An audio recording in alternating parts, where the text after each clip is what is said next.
name is Kris Nelson. Where are we? Oh, what's going on?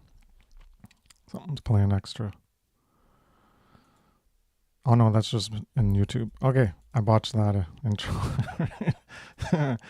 My name is Kris Nelson. Welcome to another episode of the Great Work Launchpad. We are the 15th of October, 2015. And we're going to be talking about shadow work again through the lens of the motivations of fear or love. And we already have a special guest. Brandon Spencer, welcome aboard. How you doing? Doing well. Did you say 2015? Oh man, I don't know what I said. I heard my intro play again because I had YouTube open to do the sound thing, to do the chat thing with OBS anyways, with that plugin with Video Ninja. And then I heard it again and then it all like got me all confused. And I'm like, oh yeah, it's just that. And then I decided to say the date as the next thing to say. And then, well, I could have said 2015 because I saw the 1015. And then I guess I went with 2015 because 15 was in my head. Yeah. Well, anyways, how you doing? Hey, I'm managing. Managing? So, yep, managing. That's good. Gotta manage. So, yep. Hell, I'm here. Thanks for being here. So yeah, the Great Work Launchpad, for anyone tuning in, it's about getting people launched. Launch yourself.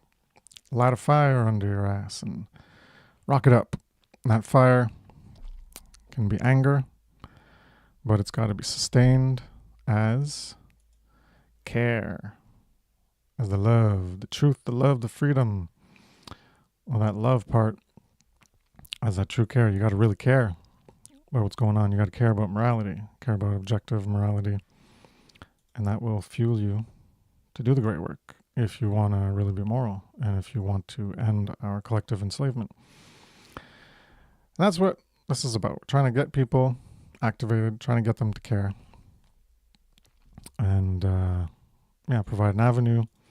People can get started, get rid of the shyness, apprehensions they have, and come on and say a little word, talk about something, talk about the subject. If you want like help, I can give you some tips on how to get started, like I did last week with Fiona. So come join or message me, contact me, and I'll see what I can do to help you get started. Definitely these past 24, this one's the 25th one. Great Work Launchpad 25, Shadow Work 23, Fear or Love Part 8. These would be some good viewing to get you motivated. And certainly other people's work, like Mark Passio's work.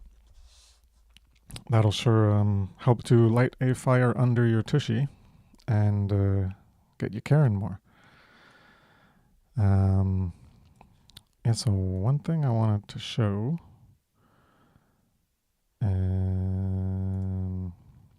here, I'm gonna do a little something. I'm gonna do a little homage to Brandon Spencer here. Say what? Yeah, that's right, you. So this little thing I put together exemplifies serving fear, serving love, more or less in Brandon Spencer's own words from his cryptic interview 3 weeks ago, a month ago, something like that, on augmented ignorance, a play on artificial intelligence there. And I don't know if you noticed, Brandon, but you got a spelling error in your title card there. It says ignorance. You got the A before the R. So I found that funny. I don't know if you noticed that in your title card when you made that slide. Yeah. He'll have to go back and Ignore. yeah, and look at it. Yeah. I may have did it on purpose or Yeah. ignorance. But yeah. So in that, we can always talk about these things and we use different words. So Brandon came up with the words relating to morality and the path we're going to choose. And, do you want to thrive or not thrive?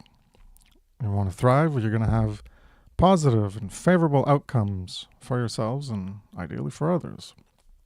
And you're going to have to choose beneficial behavior to engage in beneficial behavior. And at the base, well, that's no harm is initiated. And that's serving love. And if you don't choose that pathway of serving love, well, then you end up in the not thriving category, where you have the negative, unfavorable outcome, detrimental behavior, where harm is initiated, and that's serving fear.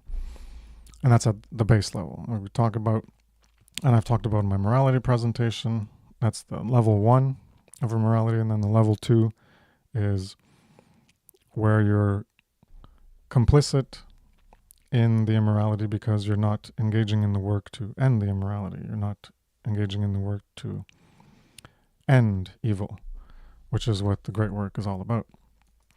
So until you're doing that, unfortunately, you're still in this negative, serving the fear. This one is, I only did this today based on what I wrote down when I listened to it. I sketched a thing out on my paper like I usually do. And I was like, oh yeah, I'll add this at the beginning of the podcast. And I quickly did it earlier. So yeah, didn't make it all detailed, but yeah, it covers what Brandon was talking about. And you want to thrive or not thrive? And that's doing the great work and not doing the great work. Is either you're contributing to the effort to help us all thrive together, or else you're contributing to perpetuating the condition of not thriving. So that's what I wanted to show there at the beginning.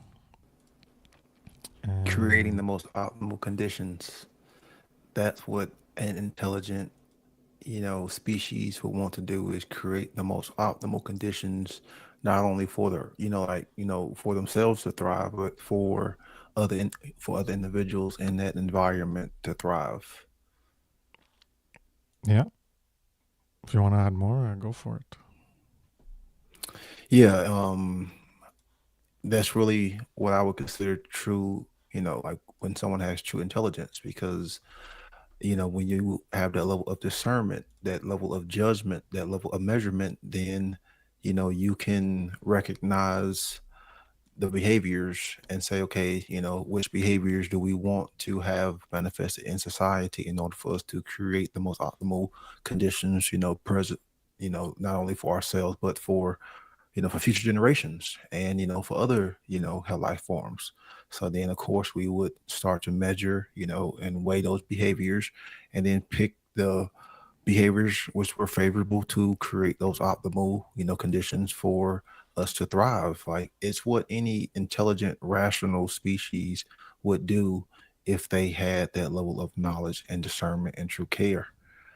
So like, it's not a very hard thing to understand. You just talking about true intelligence, and that's what makes us, who we are. Is we have that capacity to understand these, like these deeper, forms of causality, which create all forms of, hell effects, and then that's why it comes down to understanding those conditions so we can pick the most favorable conditions, which will lead to more favorable behaviors and more favorable, actions for us to thrive, evolve, learn, and grow, not just as, individuals, but as holistic beings, a holistic species. What's going on, Jerry?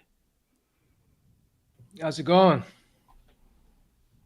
Hey, welcome aboard. And yeah, when you mentioned measure and weighing, I was like, yeah, Matt, right there. Because that's what she's about. You got those scales. Where was I? Scales. There we go. Scales. Balance. Where you're weighing things. You're weighing the heart against the feather. That's a measurement. You're engaging in a form of measurement. That's what the symbolism, all this symbolism is getting at these understandings without explicitly saying the these understandings, these comprehensions. You don't understand it just by seeing the picture. You have to have the knowledge behind it to make sense of the symbolism. Because that's the keys. The symbolism by themselves are just symbols. And to people who don't know what they refer to, the knowledge and the understanding, then the symbols, they mean nothing to them. They just represent explicit representations of those things. Scale, stone, heart, feather. And it's like, okay, that's what you see. But someone who has the understanding of what they analogize and what they can reflect in terms of the symbolic, the way the symbol mirrors an understanding, and how that fluidity of language and how we can convey understanding through the power of the metaphor, simile, or analogy. One thing in comparison to another, a correspondence, how one thing corresponds to another. Then you can see the why behind why a particular symbol was used to express a certain understanding. And that's especially true when it comes to Ma'at, because you're like, okay, there's no scale here, and Ma'at's just got the wings. That symbolizes a bird in the sky and the air. Well, that's the one who's closest to the sun. The sun is what provides heat and what makes life possible. So the sun symbolizes life, and the sun also symbolizes, it's the light, and the light is the light of truth and knowledge of truth. So that's where the wings go, but you don't see the scale. Well, you do see the feather, and the feather relates to the scale, and that's why the symbolism of Ma'at is truth, justice, law, integrity, uprightness, correctness, righteousness, but also balance and measurement. And that's where that scale and that feather come in, because that's what happens in the duat, in the hall of judgment, where your heart, what led to your actions and deeds, your desires, your cares, what drove you. That's what we're talking about here. What's driving you without you even knowing what's driving you. We're talking about the force or the propensity or a principality, however you want to refer to it, within you that is motivating and driving your behaviors forward. What has been activated, what has been put there without your, knowledge, without your even awareness of that's what modality you're living by, versus how you can consciously choose to remake yourself, hence alchemy. Remake yourself to choose what is going to be motivating you, what knowledge and comprehension, understanding do you have within you that can allow you to understand reality in a more accurate way, that can then drive you towards different behavior. And the understanding is of the current condition is that of enslavement, and you need that care, the desire and care, and that is what will drive your actions and deeds going forward. And that's when you measure up to that feather of Ma'at. That's when you measure up to these principles of truth and justice and law and integrity and righteousness and true order and true balance and authenticity. All right.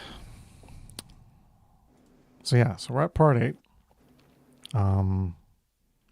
Last week we talked about the dead consciousness qualities, or the killers of consciousness: fear, apathy, ignorance, cowardice, or laziness and inaction.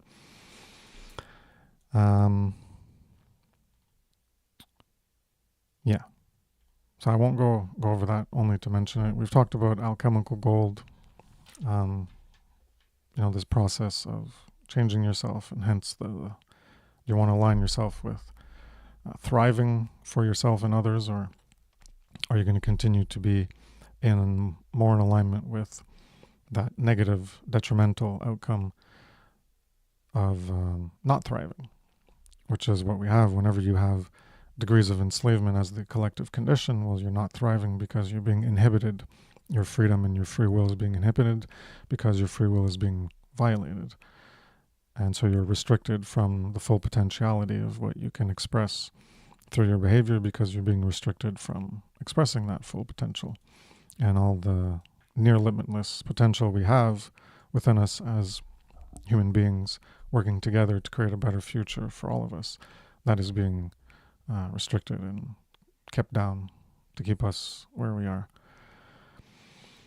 So when we're talking about this alchemical goal is to finally work on yourself to where you're activated and you're engaging in that effort to really try to get us to the point of thriving, to create a more moral world, to restore true freedom, because that is our default condition before anyone will engage in any act of theft of our property rights. We live in an anarchic condition of not being violated, and hence we have true freedom because we can express ourselves within the limits of our respect for the rights of others, so our rights are respected and our potential isn't being inhibited. When we have that true freedom that is diminished and taken away, we have some degrees of freedom, but we don't have true freedom.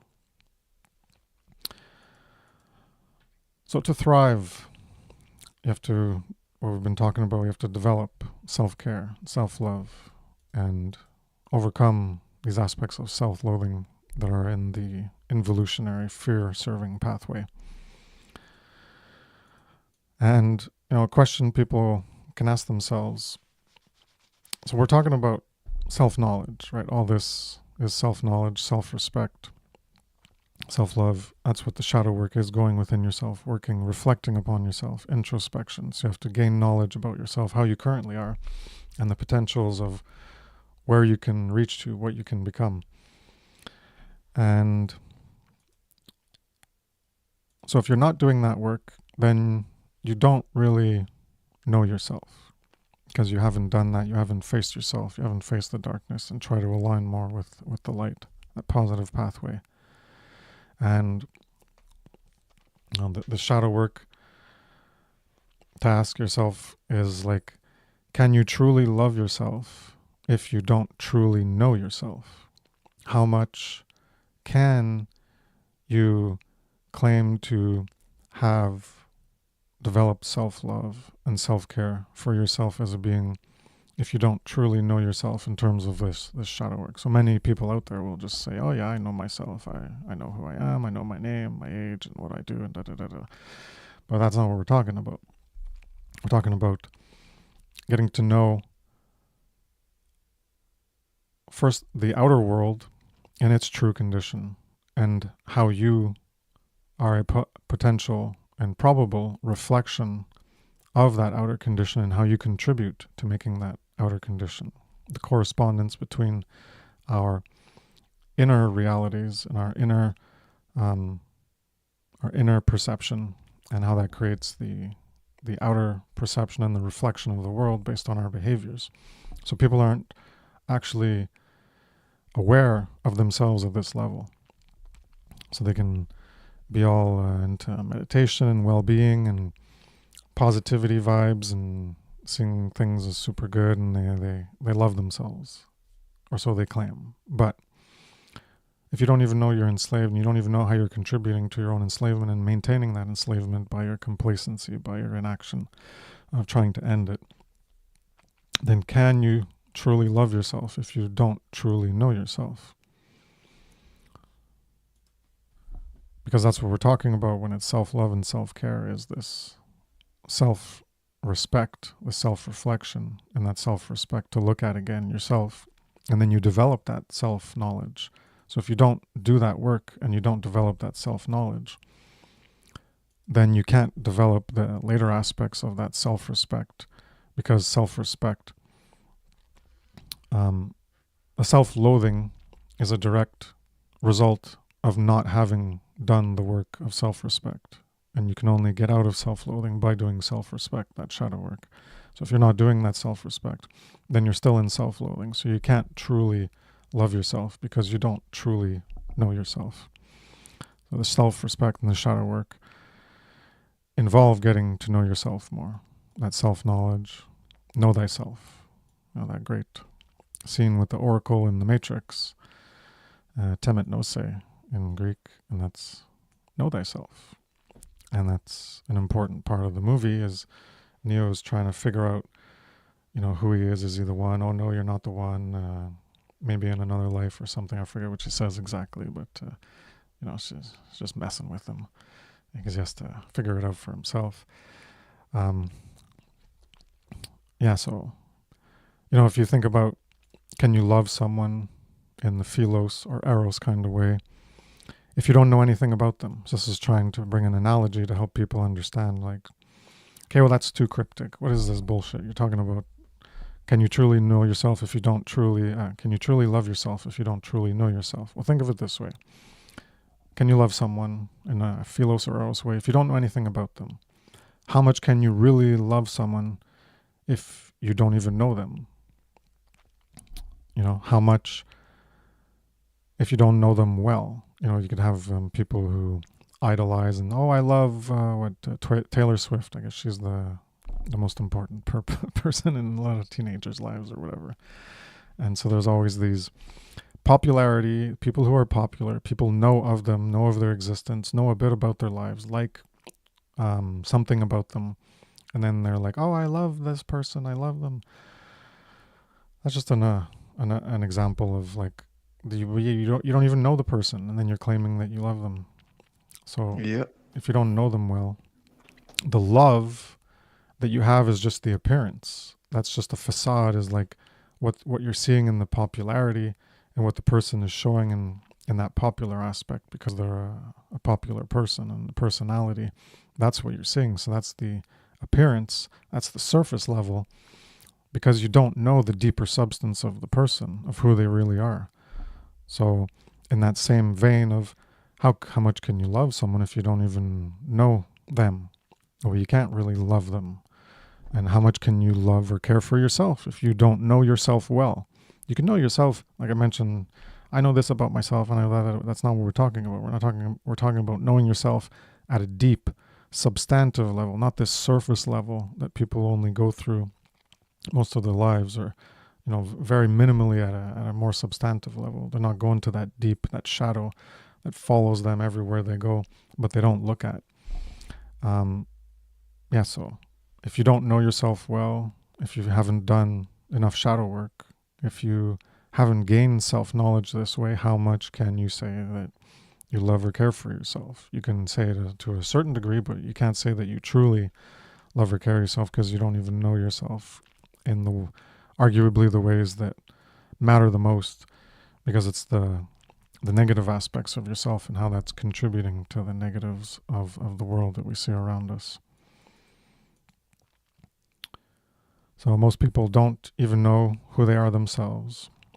They can say they care and love themselves, but it's a surface level of appearance more than it is a deep, substantial love or care. So you want to say something, Brandon? Taylor Swift? Yeah, because it's always tough coming in after you, because you bring so much. But earlier we talked about thriving, and I talked about creating the optimal conditions. Well, then of course that would involve knowledge, and therefore knowledge of self would be some of that knowledge in order to to create the more optimal conditions so that the individual can thrive. Because if you don't have that knowledge of self, if you don't know what drives you, what motivates you, what gives you have desires, what turns you on, what turns you off, those ticks have within you that can help set you off, or can help help piss you off. Then how are you really going to be in a true state of like you said, of self-love? And then also too, how are you going to create any real change if you don't truly know who you are? So hell, again, we're getting back down to what we started off with, was the self-knowledge aspect of it.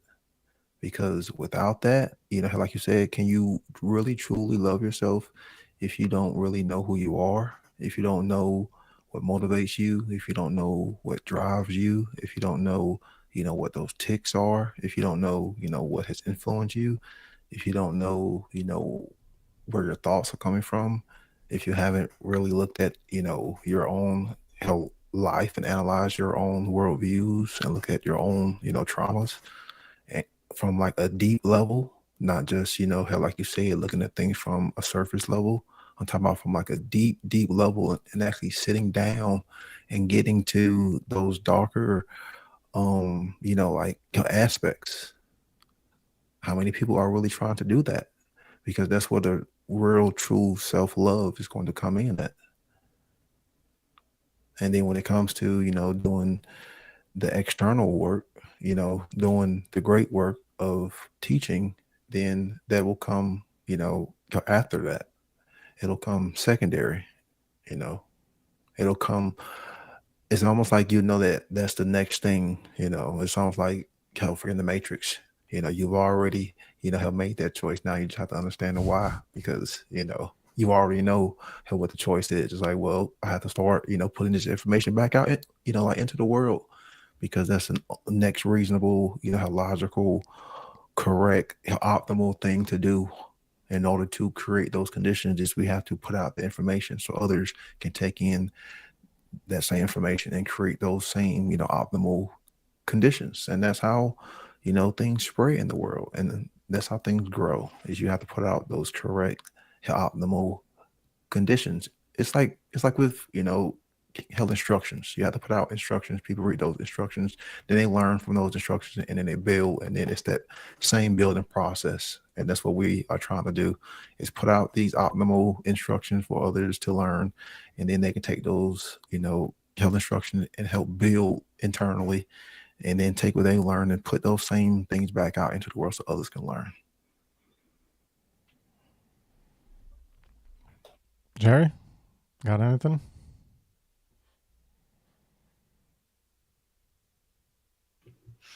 Yes.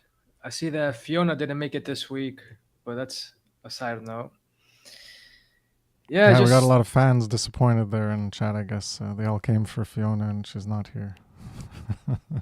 well, it isn't her show, but she is a cool person. Regardless, I think the topic is objective morality, and when you balance out the heart and the feather, you have to strike the balance, not be too much of this world, not be too much of the spiritual realm, but maintain that balance. Yeah, it's just, I don't really know what else to add. It's just people have to get unstuck, because I feel, or I think about the scene in the Matrix when Neo, he's talking to some order followers, and all of a sudden he can't talk. So I think people get to a point where they come across this knowledge and they understand it, but then they get stuck. So it's about knowing yourself, as Brandon mentioned, what makes you tick, finding the positive, or finding the solution to the problem, and overcoming it by setting goals, overcoming it little by little. And coming on the show could be a step in the right direction to speak about truth. And then the next step is to create your own show, perhaps. I certainly intend to do so. I want to teach objective morality as you do, Kris, kind of step by step, in a step by step progression. So there's no wiggle room for error or misunderstandings. And because if you know this, you know you have to act. You have to put it out there, because you know what the consequences are if you don't do that. It's just constant slavery. And so that's what this is about. And I'll leave it there. Yeah. What we have is comfortable slavery. At least we're, I guess, in the parts of the world that we're in. Other parts of the world, it's a different story. It can be pretty hellish. Their level of enslavement is much higher than ours. So in our part of the world, you can understand why it doesn't change, because people are more comfortable with the way things are. So they don't really want it to change because it's just, the comfort. We've talked about it before. And it's just, the COVID scamdemic, that just exemplified it. Because as soon as that comfort level got notched away, got hacked away a little bit, that's when people started being like, hey, I'm not comfortable anymore. What? Oh, I'm starting to pay attention? Oh, now I'm going to give a shit. Now I'm going to care. Well, geez, I better get off my ass and now this is my freedom, my truth and my survival and my comfort. Well, geez, get the hell out of here. What do you think you're doing, government? Brr, brr, brr, brr, brr, brr. And then they were all mad about it. And then government's like, you're a grandma killer and rah, rah, rah. And then eventually they calmed down and took away their mandates. And then everyone's like, all right, that's more like it. I showed you who's boss, damn government. That's right, we're the people. We're the ones making the decisions around here, mofos. And then back to sleep, back to not caring, because now they got their comfort back, and it's all good. So in that sense, people love their enslavement. They don't know it's enslavement, but they love it because they love the condition. Daddy came home. Your daddy came home. Yeah, Trump came home. Your daddy came home. I was like, what the hell is he talking about? Yeah. Yes. Yeah, Trump came home. Yeah, so they can go back to sleep now. This is Jesus. Jesus came back. He's resurrected. Yeah. He's going to save everybody. You don't have to do anything. Yeah. Yeah. God damn. Crazy world. Hey, Theo, how's it going? Hey guys, what's up? Can you hear me? Yeah. Yeah. Hey, what's up, Theo? Yo, yeah, good to see you guys. It's been a while since I've been on this show, but good to be back, I suppose. Yeah, fear versus love. Damn, already 8 parts. That's pretty insane. Pretty insane, man. Like, I was gonna say insane and infinity that it's 8. Like maybe that's gonna be the last one. So it's great that I joined. But not the last one. okay, shit. Then. All right, we're gonna keep going with that one topic. I love it. So yeah, let's see if I can, give my own input to and output my input to you guys on this topic. So fear versus love. If I can do that, by the way, it's your show. I don't know if you're gonna let me do that. So yeah. If you got something to say about the topic, go for it. Yeah, because I never talked about it yet. So yeah, let me try. So. Yeah, obviously that's a huge one. So I can understand why it's the topic with the most parts so far. I think it is the most essential concept to grasp and work on, like, internally, for anyone who's not only trying to do the great work, but trying to better themselves in any way, and like get themselves out of the matrix in any way. You cannot. I think the matrix is basically based on fear. I think that's like the fuel that keeps people running the matrix is fear, and love is, I think, the fuel of freedom. I think that's one metaphor you could see it like. And yeah, as long as you got fear, any kind of fears in you, you're gonna keep participating in the matrix enslavement system, in some ways. Even like some people think they're already doing the great work because they're making videos like Mark Pesio-esque videos or whatever, but they still got some fears in them that they're not willing to work on and, you know, like alchemized towards, more love-based actions and behaviors and all that. So they're gonna remain stuck, and they're not gonna really help towards the freedom of humanity. So I'm sure maybe this kind of thing has already been spoken upon when there's already 8 parts, but I'm just trying to find, because I watched most of the parts, and great videos, by the way.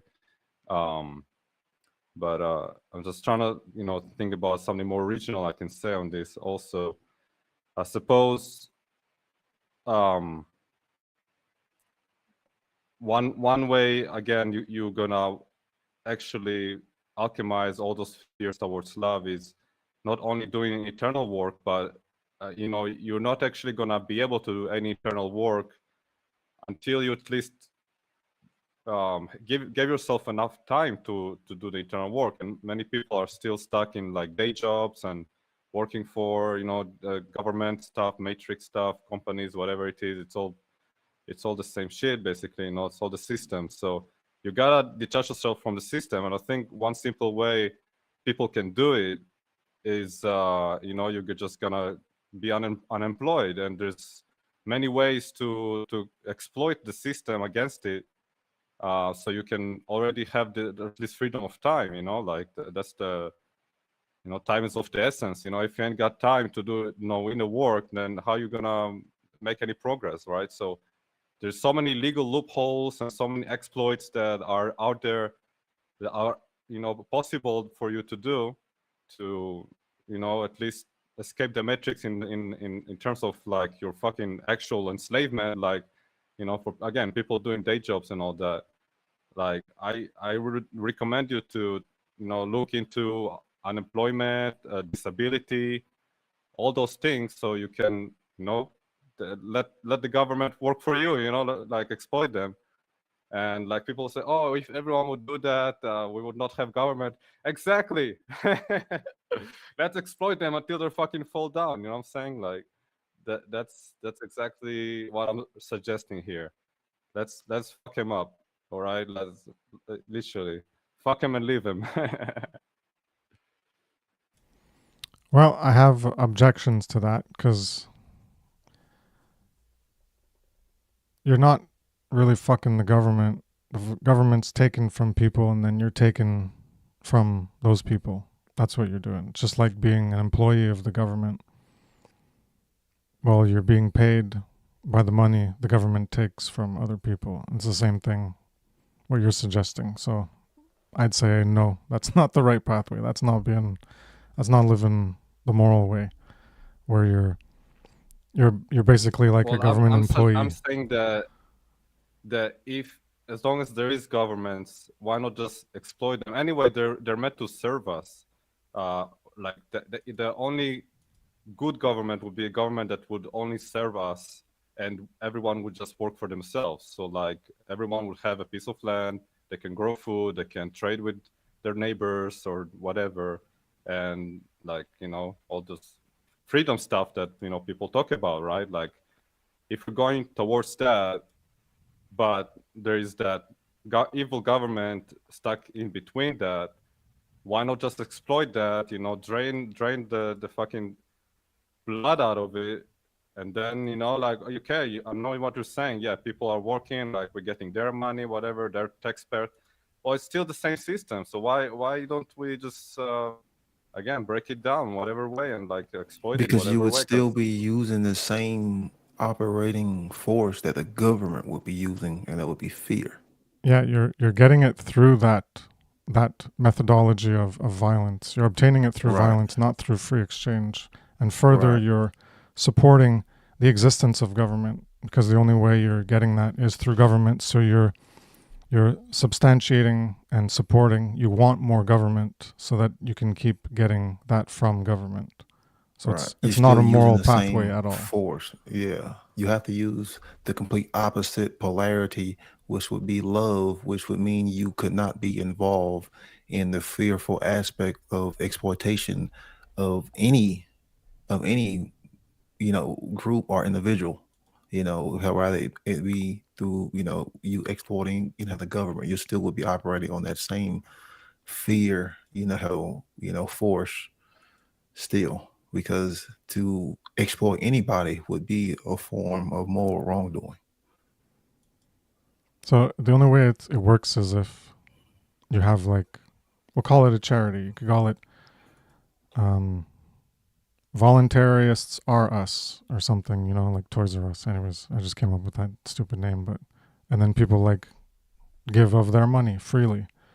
And then that body of people say, oh, here, you need some help here, we'll give you money. Then it would be all moral because it would be through volition, voluntary exchange. It would be through free will not being violated. But as soon as you're taking part in government, what it gives to you, then you're involved in that not free will exchange, not voluntary, hence violence because of theft. And then you're participating in it and you're supporting it and you're saying, I want more of that, because you're getting that energy from it in the form of monetary energy. And then you're just saying, well, your actions support its continued existence because you're creating a dependence on that thing continuing to exist. So yeah, that's what I had to say about that. Yeah. Good points, guys. If I may chime in. So first of all, like, I brought up this topic because I was saying that this is just a first step towards like inner enlightenment for people, because I was saying like people don't have time to do the inner work, right? So like I'm saying like this can be a bridge between that proper other polarity of love and freedom and non-exploitation. And by the way, I think exploiting something that is already exploitive, it's almost like self-defense. Just like if someone would like punch you, you would punch them back, in self-defense, right? Like, so the government is already exploiting us and already not transgressing against us. So like, I think that would be a form of self-defense, what I was suggesting. So just know that was what I meant by it. Well, I don't view it as self-defense. I'd be more like, if they're stealing from you and then you get money back from them, then you're getting something back from what they stole. But that's not the thing you're suggesting. It's they're not stealing from you, but you're just going to exploit them to continue exploiting other people. So it's just in that negative pathway. It's not a positive one. If you want time to figure things out and learn, then go live with your parents and do that for a while. I think that's what Passio did after he got out of Satanism. I think he talked about wallowing in self-pity and hitting rock bottom and climbing out of it and listening to doom metal all the time and locked in his room. So I don't think he was working. I think he might have been living with his mother or something. And so I've done that. How do you think I started my work? I was living with my dad, and I had no one in my life. I had no job. I had money saved up from when I did work, and then I quit. And yeah, a lot of my time was spent on learning, and then eventually I started my site and I was doing the work, and that's why I put out a lot of stuff in the beginning, because I wasn't working. I didn't have a job. I didn't have a family of my own, so I had a lot of time. So that's ways you do things in voluntary positive pathway where you're not contributing to the negative pathway of the exploitation and extraction, involuntary, violent theft, extraction of everyone else. You're not contributing to that.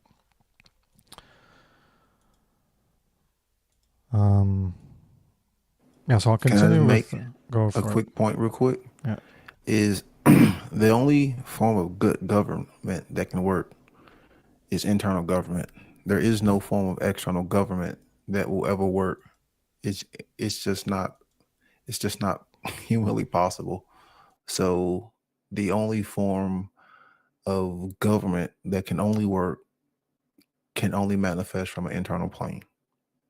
And that's the individual controlling their own thoughts, emotions, and behaviors. Once you try to do that from an external, manifestation, you're always opening up those seeds of chaos that will lead to slavery. So, you, you can't call any form of external force government, because government means something. So, in a free society, you would have to create or use different words to describe a force, but you couldn't call it government, because government is violence and coercion and slavery. Yeah, people working together wouldn't be government. It wouldn't be Right. governmente. Yeah. The control, steering, Totally different controlling thing. things. Yeah. Yep. That's why you can only control yourself legitimately, and then if there's violators, well, then people can unite to apply consequences to violators, and that's Yep. not controlling a free person. That's controlling someone who violated the freedom of another, and so they temporarily get a consequence which removes freedom from them, so that a justice can be served, where there's a rebalancing of Yep. of that karma, like I did in my karma presentation, where the negative is sent out. If they don't have some repercussions, some redressing of the wrongs, then it just opens an invitation for them to keep doing it over and over and over, and it doesn't stop. And that's why we have the world we have, because we're not Yep. morally united, and we're not applying consequences to others. So we have this continual, the karma stays at our feet being violated, and we're not sending back the negative back to them to get them to stop. So they just keep doing it and doing it. Yeah, so what we were talking about was people don't know who they are, not truly at a deep enough level. So they can't truly, at a deep enough level, love themselves or care for themselves. So the last thing I said was that, yes, they don't know themselves at a deep, substantial level of love or care. And so you have to know what you're doing, which is a reflection of your current state of being. So your current state of being, how you are presently in your internal capacities, that will be reflected outwards as what you are doing. So you have to know what you're doing, and that's a reflection of your current state of being. So what are you doing? So most people don't even reflect on this, observe it, because they don't even understand. It's walking on that checkerboard floor, where you're walking on both the light and the dark squares, symbolically representing moral or immoral behavior, because you don't know the true definitive definition of objective morality, so you can't know what you're doing. So, if you don't know what you're doing, then you don't know how your internal state is contributing to that external behavior. So this is the shadow work, that you have to heal your internal state so that you change your behavior and stop doing the things that you shouldn't be doing. So for most people, do they even know what they're doing? As in, is it moral or immoral? Well, they don't, because they don't even have the definitive objective difference between right and wrong, which is objective morality. And without that knowledge, then they can't actually know that what I do here is moral, and if I would do this, it would be immoral, because you need to be able to define the characteristics of what makes a particular behavior moral or immoral. And to define it, you have to have definitions, and they don't have those definitions. So how can they truly know themselves in the end if they don't even know this core fundamental thing of their own behavior, of what they are doing? What are they even doing? Is it even moral or immoral? They don't even have an accurate understanding of their own behavior. So how can they even claim to truly know themselves when they don't even know this fundamental aspect of this expression of consciousness? They don't even know if what they are doing is moral or not. And that's a reflection of their internal state, their internal moral or immoral state of what they carry within themselves as their thoughts and emotions. So they have these poisoned worldviews and poisoned thought forms that lead to justifying their behavior. Like, I use voting a lot because it's convenient. You don't have to talk about someone who's doing expressly one of the 7 violations. They could just be a tertiary one by supporting others who are doing those primary violations. And through that support, you're still participating. You're not creating it directly, but you're indirectly a participant in the creation of that because you're giving that support. So they do, or they support it, that evil or immorality, yet think the opposite. They think that what they're doing is good. And this is what's dangerous about this ignorance, is that it gives people a false reasoning for justifying their behavior and continuing to do it. And how many people could you argue about the immorality of voting, and they would be so adamantly against it because they're so convinced that what they're doing is the right thing, and it's a good thing, and it's necessary, and it's doing so much good, and it's impossible for it to be doing any wrong. So, this is one of the major ways that people don't even know themselves, so they can't truly love themselves, let alone the fact that they advocate and support for their own enslavement and the enslavement of others. So certainly they don't love themselves if they're like totally okay with their own enslavement, even if they don't even know it. And that's the that ancient Commission proverb of I think it just stated ignorance is evil, and it was Socrates or Aristotle who said something similar. The only good is knowledge, and the only evil is ignorance, something like that. Well, that's what, you could hear those, as we're talking about those few words.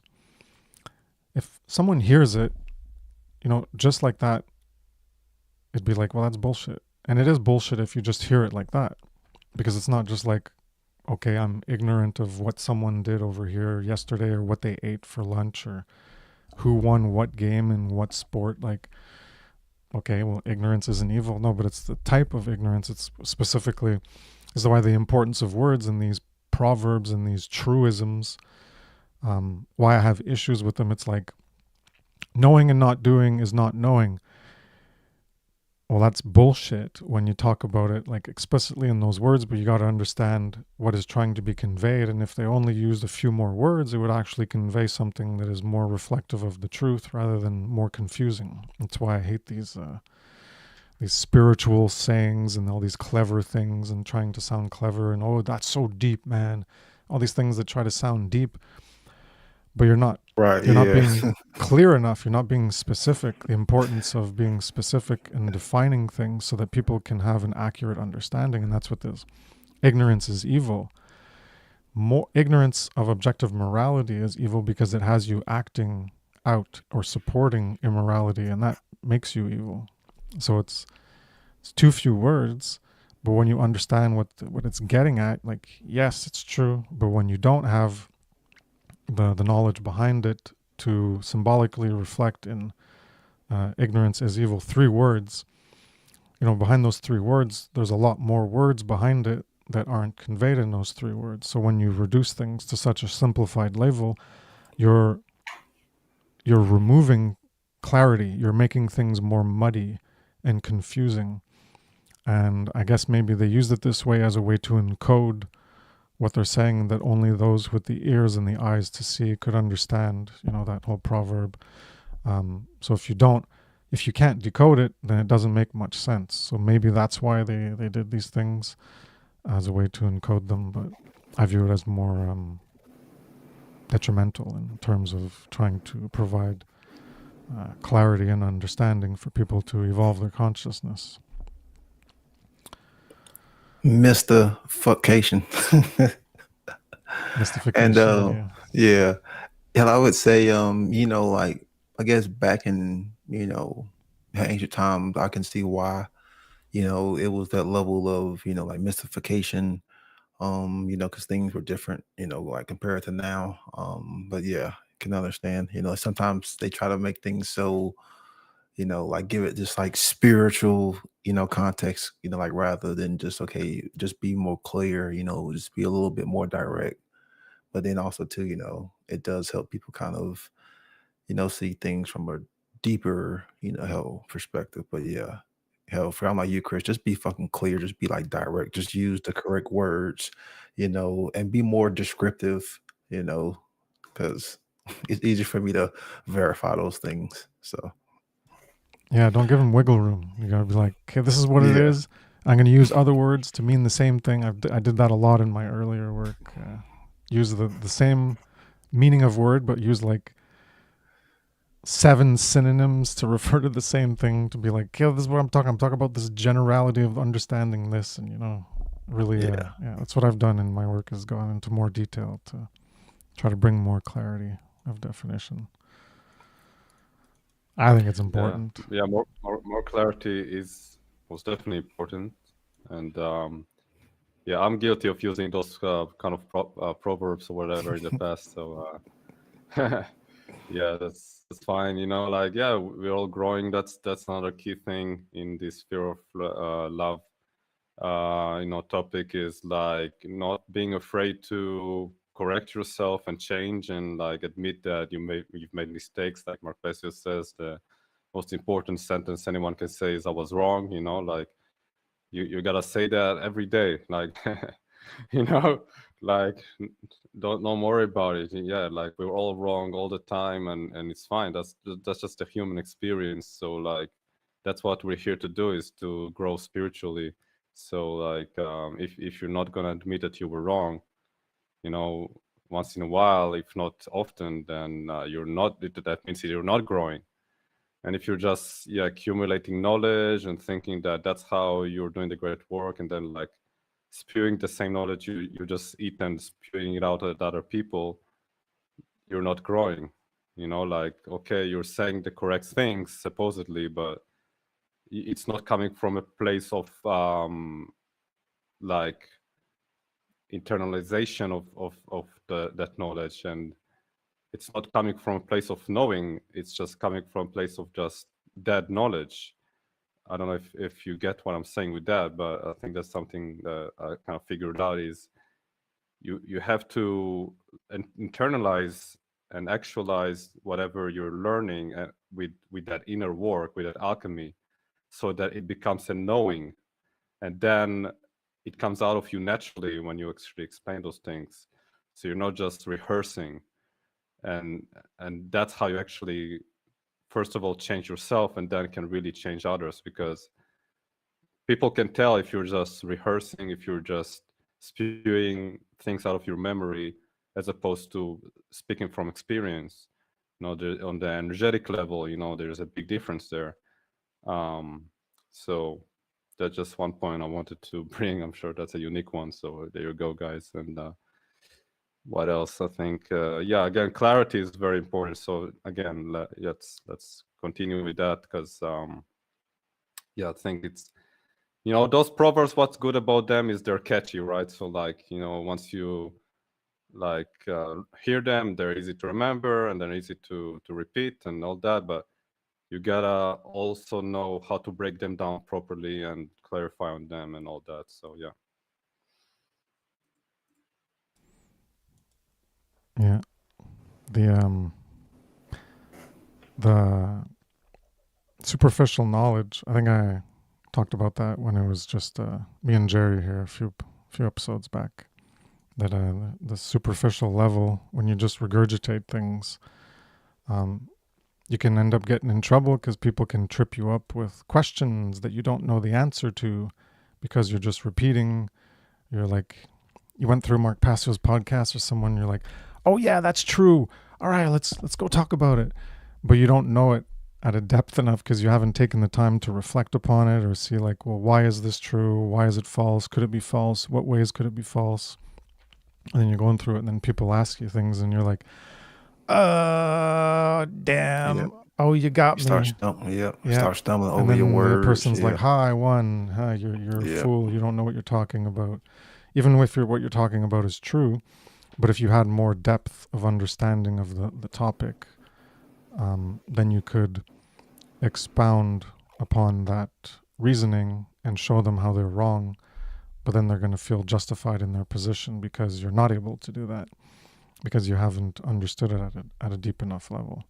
And there's that dangerous, there's that danger of like just going out before you're ready, and like you can end up making an ass of yourself in the effort to spread that certain knowledge because you don't know it well enough. And then if there's other people listening, kind of like a debate, it wouldn't necessarily be a debate, but it's like that atmosphere of debate where like people pick a winner based on whatever they hear is making the best arguments, and then if you get stumped, well then people are like, oh, they got stumped, clearly they're wrong, so it can have negative effects in those ways when the effort is we're trying to influence people. And again, talking to people is fine, but that's not the goal. We're not supposed to just like, well, go talk to your parents and go talk to this person here and talk to this person in the street, and you meet someone in line and talk to them. And how are you going to explain and get them to understand any of this over like a 5-minute conversation or even an hour? It can spur their interest, but they, all this comes down to, you can show them the door, they got to walk through it. You can lead a horse to the water, but you can't make them drink. People got to do it themselves. So the way you're going to do it most effectively is by archiving it in the terms of having a digital media where it can be accessed over and over and over and over and over and over by anyone in the world who can get access to it, as opposed to just speaking to someone one-on-one. Pasio with his mother, 20 years to finally get her to wake up, and that's like hundreds of hours, if not thousands, I don't know how much, but we can't be doing that to every single person to try to wake them up. It's like arguing with a wall in some ways. So you got to put it out, and whoever's on the path, we could say, and comes across it, it can greatly benefit them. But if you're going to be spending your time where you could explain something to an hour, trying to explain it to a brick wall and arguing with them, you're going to come out with like an hour of your time being less productive and less useful and more wasted than taking that hour and creating the content to explain things where more people can get access to it and appreciate it. And you could even have those bricks in the wall who could come across it and be like, wow, and it doesn't do anything for them. But at least you didn't spend that hour of your life arguing with a wall. They just came across it themselves. The wall just happened to come across it, and then other people will come across it, and it'll greatly benefit them. And that force amplification will be much greater when you're creating this content. It could be whatever form, writing of various kinds, video, audio of various kinds, music, whatever. But people can come across it, and it has that one-to-many, like a database relation, instead of one-to-one relationship. Well, it's a one-to-many, and it's much more powerful.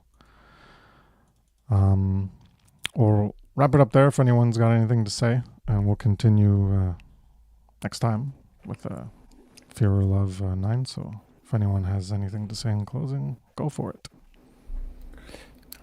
In closing, the one thing that's been on my mind this whole time is measurement. Because without measurement, where is man? And, of course, when we're talking about, measurement, we're talking about judgment. We're talking about, how discernment.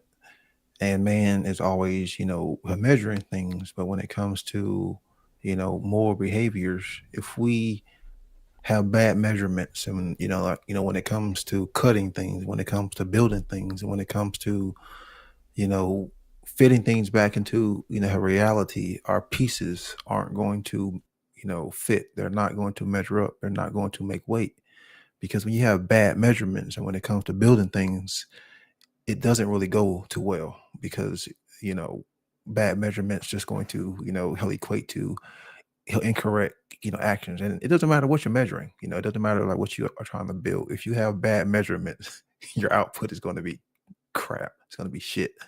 So when it comes to, how moral behaviors, are we getting, those right pieces that are fitting, back into, health society?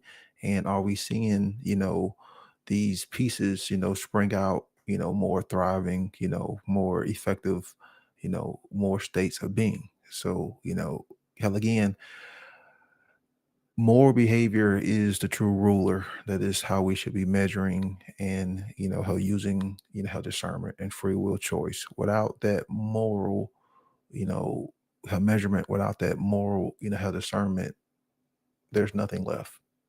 So again, what are we measuring, and are we using the correct discernment to get the fitting pieces in reality?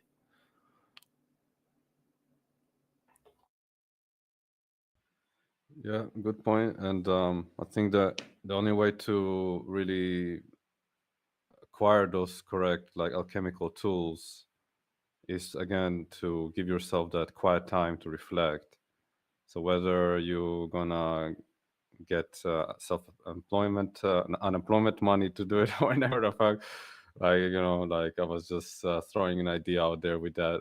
But the real thing you gotta do is, again, whatever way you can do it.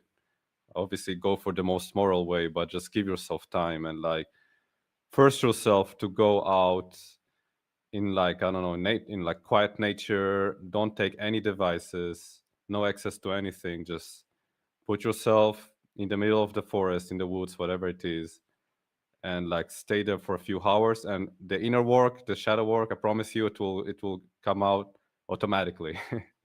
So here's a method for you guys, like, forced shadow work. Like, I don't like the word force because, again, it sounds transgressive, but just out of love, the love versus fear, let's do it for the love. And go out to nature, show some love to some trees. You can hug them, they love it, I promise you.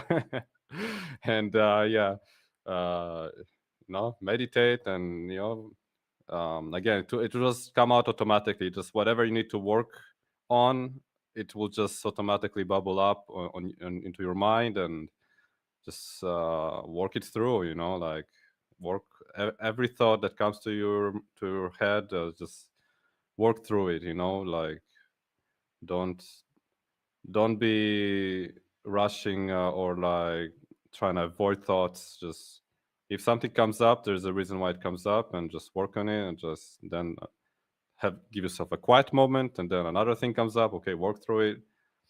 I think that's proper meditation right there. That's how I do it. I think that's the only that's how it's done, really, as far as I'm concerned.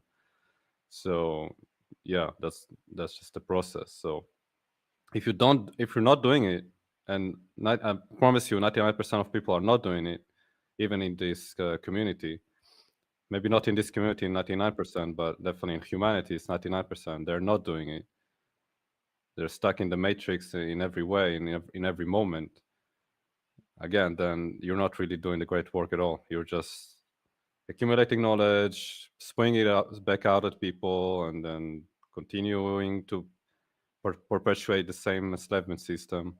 And you're stuck at the same place you were 1 year ago, like, internally. You're still a spiritual child. So yeah.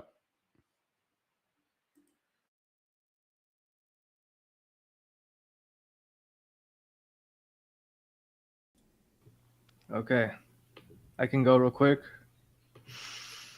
So, just kind of speaking off of what Theo just said, I've just been listening to an audiobook, and the author mentions that we're constantly, everything's changing. We're either growing or getting worse. So that made me think, are you growing in love, or are you succumbing to fear?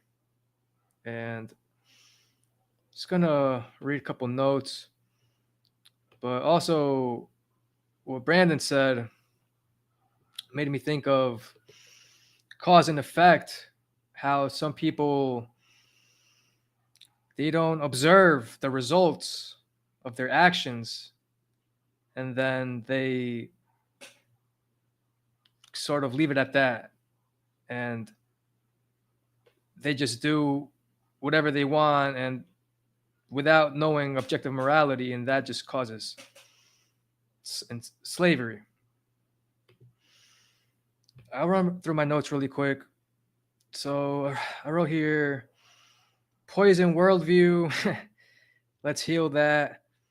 This takes work, so get used to it. Stop being a victim. That's the solution, doing the great work. So start and refine. I wrote this because, as you mentioned, Kris, with these sayings that they're not very explicit, but at least it's a start, and someone like you can point it out and say that needs more clarity. So I love that. And there's just so much knowledge out there that it's just, I don't want to say do crap work, but get started and improve as you go. And also I wrote down, maybe we can write a natural law book, kind of like man's law, but actually natural law, just to kind of have it in detail. And then to me, it just seems that these things should be common sense by now. But it's good that to bring the clarity. That's okay. And yeah, I wrote that we have to pay attention. And the example is, if you're texting while you're driving, you can get into an accident. I mean, same thing. Pay attention to the world, to natural law. And also, people are parrots. They just repeat what people are saying. They're dumb. They're not intelligent. People need to be educated, taught. I see what needs to be done. I'm going to get to do some homework. And this is something that I've been working on. I've had this, you could say, it's been a challenge to do the homework. So, Kris, perhaps you can give me some homework. And let's see, a couple more points is that the slavery system, they give us these false choices. Oh, you can only, or we have the left and the right, but there's also the none. And as far as time goes, I think that we have to gauge the people we're talking to. If they're essentially a wall, it's not worth your time to talk to them. It's better to create content and put it out online. And Mark Passio talking to his mom, that takes courage for sure. And last point is that we have time. We just have to make the time. That's all it comes down to. Sacrifice. We'll be getting into that in the future. Sacrifice time from one place and reallocate it to working on yourself, learning more, so that you can articulate things and be able to explain them whenever you do the work. A good way to start is, as I keep mentioning, start with writing, because you got time. It's not like you're on the spot and you're like, oh crap, I gotta talk about a subject and I'm not sure of myself. When you write something and you're writing it, well, you got the time and you just go through it and you write something and then you can reread it and you can modify it. So, Jerry, the challenge for you, the homework is, I'm going to give it to you. You go through Mark Passio's first podcast, okay? This is the one where he talks about solipsism and truth. So you listen to the whole thing and you pick something that he talks about that you find important. So it could be like he mentions this here, he talks about it for a minute, and then 5 minutes later he talks about this thing, and then you can join them together. So try to think of something that you want to talk about, some points that you want to make. So they're going to be him saying it first, right? So then you're going to write down, maybe a few paragraphs explaining what he was talking about. And that'll be like your first draft. But then you're going to go back in to what you wrote about what you decided to talk about. And you're going to try to think of more things to add related to that.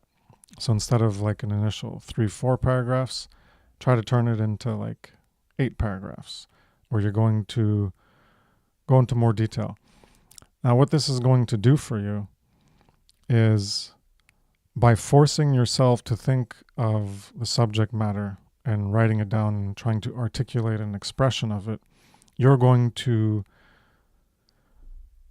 train yourself to have better expressibility relating to that topic. So if you need to talk about it, by doing that homework and articulating it in more of a time expansive way where you have the time to go into it more deeply, then you're going to be able to understand it better because you're going to go into it deeply by thinking about it and writing about it. And yeah, so when you do that and you do it on several topics, then you're going to be able to more articulate and have a reference to subject matter that can be related. You'll be able to correspond things in different ways when something's talked about and bring in that material, because you'll be able to identify the correspondences and how it connects more easily because you'll have done the work to articulate it in a written form. So you'll be more prepared to elaborate on topics and discuss things. So even in here, when it'll be your turn, the more you do this on different things related to like the content Passio's talked about, then the more you'll be able to expound upon it from a position of knowing and understanding what it means and add some additional insight because you'll have done that already in what you're writing. And so start with that first episode and take that on as a challenge, and then you can come on and read it and show us what you got. Take your time, and so it's like an hour and a half or something, I think, the first podcast. You don't even need to go through it all. If you go through a half hour and you're like, oh yeah, this is what I want to talk about, then try to put it into your own words. You can say, okay, Passio said it this way, I'm going to reformulate, try to reword it, then try to see like how you can maybe go deeper into explaining it even a little bit better in a little bit deeper way. And I think that'll help you. So Yeah. I think I'm going to start with solipsism. Cool. That's a good topic. Yeah, because that's what episode 1 was all about. Yeah. Goes into like, I think 2 and 3. In the second one, he talks about it a bit more. And Yeah. even in the first 10, he comes back to it. But yeah, the first one was a lot about that. Good topic. So in closing, that's a good exercise to do, and make sure you kind of do it. I just want to say, because you mentioned sacrifice, Kris, in regards to time and all that. I think like the real sacrifice, or at least in a negative way, I think about it in a negative way, is when you're doing anything that is relating to the matrix system, whatever, like that's a real negative sacrifice of your time. But doing the great work is always a benefit. It's always a benefactory thing. So it's just it's all plus, it's all addition. So it's for your consciousness, and when you do it, when you're doing the rhetoric, when you're doing the output, it's a benefit for the all, right? So again, just make sure you do it properly, as we discussed, and as Kris always talks about. And again, like, enjoy it, do it out of love, like, don't do it out of want, not out of need, so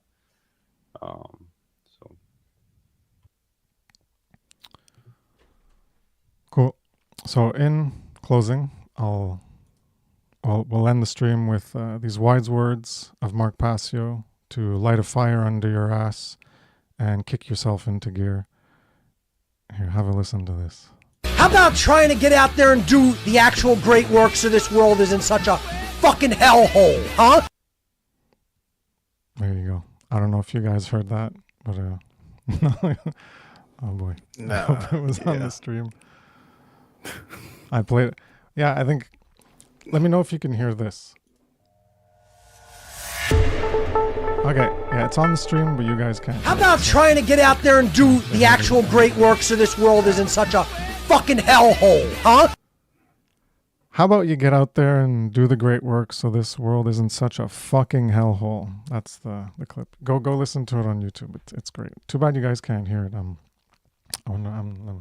try to figure out a way to get that to work in the Video Ninja thing, and you guys can hear the audio.